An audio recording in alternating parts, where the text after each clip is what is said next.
তো এটা ইনস্টল হোক, ততক্ষণ তোমরা এখানে এটা ইনস্টল প্রায় হয়ে এসছে। তো ইনস্টল হয়ে গেছে। তো এবার আমরা সিম্পলি আমাদের এখানে স্টিম ইনস্টল হয়ে গেছে। এবার স্টিমকে আমরা যখন খুলবো, ওপেন করব, তো এখান থেকে আমরা এক্সিট নিয়ে নিলাম টার্মিনাল থেকে। এবার আমরা এখানে স্টিম সার্চ করি। তো এখানে তোমরা দেখতে পাচ্ছ, খুঁজে লাভ নেই, সার্চ করে নিই, স্টিম দেখতে পাচ্ছ তোমরা এখানে। তো এখানে তোমরা স্টিমে ক্লিক করবে এবং তোমার এখানে 2 জিবির কাছাকাছি আপডেট করার পরে তো তোমরা ওখানে স্টিমে তোমাদের অ্যাকাউন্ট দিয়ে লগ ইন করে নেবে।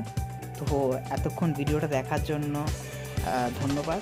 যারা এই অবধি ভিডিওটা দেখেছ, তো তোমাদের অসংখ্য ভালোবাসা রইল এবং আমার চ্যানেলটা অবশ্যই সাবস্ক্রাইব করো। এরকম ভিডিও দেখার জন্য আমায় কমেন্ট করো, আর কি টপিকে তোমরা ভিডিও দেখতে চাও প্লিজ আমায় কমেন্ট করে জানিও এবং লাইক এবং শেয়ার করো।